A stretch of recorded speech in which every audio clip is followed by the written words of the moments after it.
So what does it mean to be a leader in the digital era? And I mean a leader in all aspects of our lives, at work, in our communities, and in our homes. This is an urgent issue. It's not a light question. That's because research from Gallup shows that, amazingly, worldwide, only 13% of people are engaged in their work. And despite companies' best efforts to address this problem, that number has barely budged over the past decade. This is also an issue in our homes. This is what engagement looks like in my household. My teenagers are totally engaged with their devices, their worlds, their friends, but not with me. As the parent, I am a distraction, an annoyance when I try to get them to do the things that I want them to do. If you're not a parent yourself, you likely remember what it was like to be a teenager and the annoyance that you felt when your parents tried to tell you how to drive or dress or date. But at some point, parents have to trust their teenagers. People who successfully parent their teenagers into adulthood eventually say to them, I know you can do this now on your own. I think it's time for us to learn how to do this at work as well.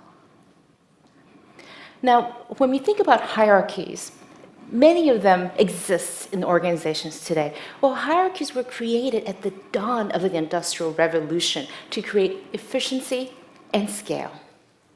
Hierarchies work great if you manufacture widgets where the information and the expertise you need to make decisions reside only at the top. But in our modern, digitally connected world, efficiency pales against the need for innovation, for change, and for speed. The people who have to make decisions and choices around all of these changes reside at the edges and at the bottom of the organization. Leaders today have to trust that those employees will use good judgment when they have to make decisions that in the past would have been sent up the ladder for somebody else to decide.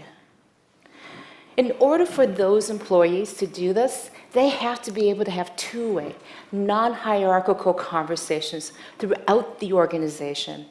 That's so they can gather the information needed to make those decisions and to take action. This is not some future utopian world. This is one that exists today. One example of this is the restaurant chain, the Red Robin. They have a very digital savvy employee base. 87% of them are millennials. They recently introduced a new menu item called the Pig Out Style Burger.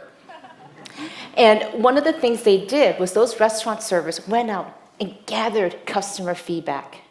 They asked those people, what did you think of this? And they posted that feedback on the company's internal social network. And it wasn't all good. Executives quickly realized that they had to make a change, and they tapped those employees for suggestions on what to do. The result, employee suggestions went to the test kitchens at headquarters and then back into the field again in less than 30 days. That's compared to 6 to 12 months it would normally have taken. What Red Robin realized was that employee engagement wasn't about employees talking with each other. It was really about them being heard and that their voices making a difference. But there's a big problem. Managers who sit between those executives and the front lines absolutely abhor this new openness. That's because those executives are going around them to talk to their direct reports, and they fight this change tooth and nail because they feel they're losing control.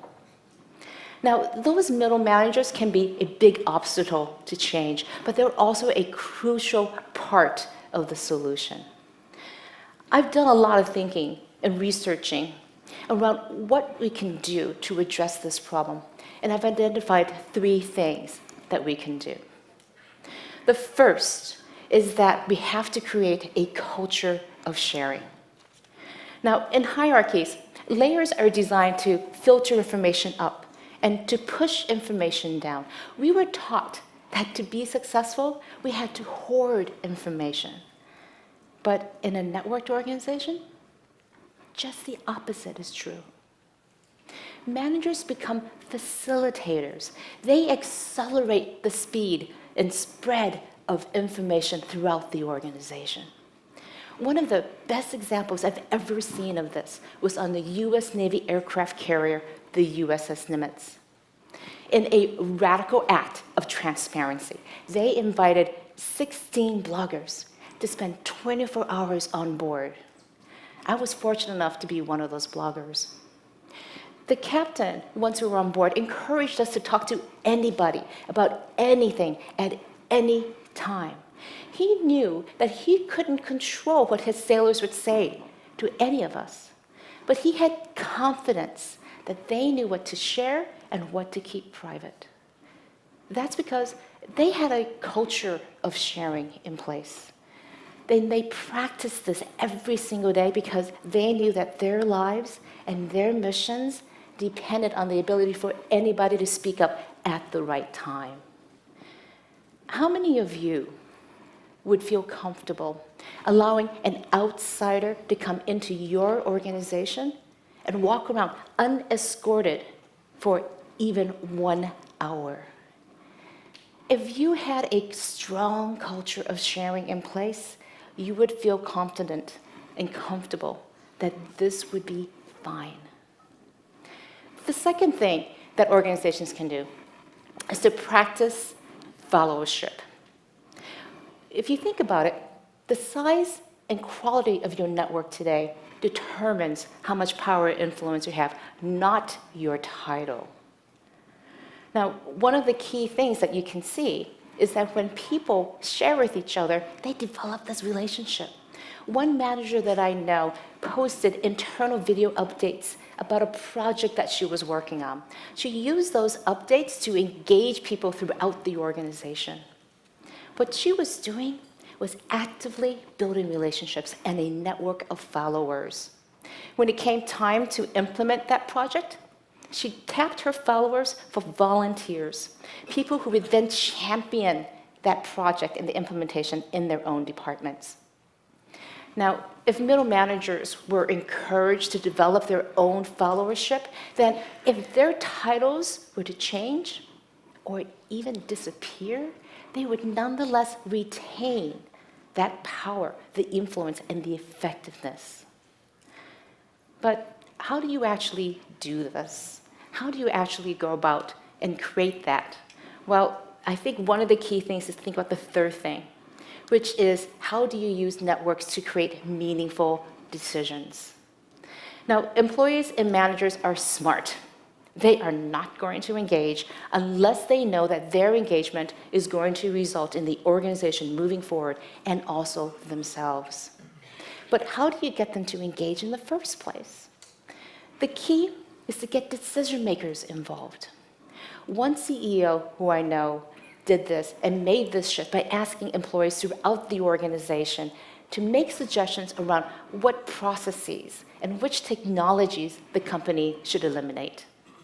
And they did this on the company's internal collaboration platform. Now, with over 800 suggestions submitted, the CEO then started to prioritize which ones to cut, again with those inputs from employees. Well, when the middle managers and the executives heard that this was happening, they started to get involved too as well.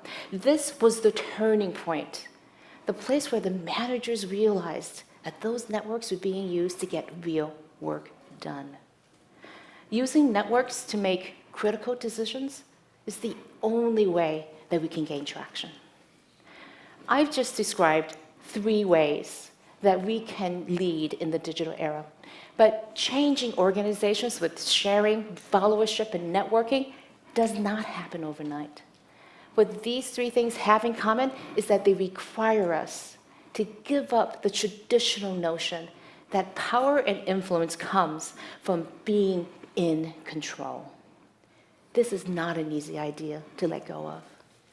But just like when we were teens, and our parents had to let go in order for us to grow, we need to empower and engage our employees, let go and trust that they will do the right thing.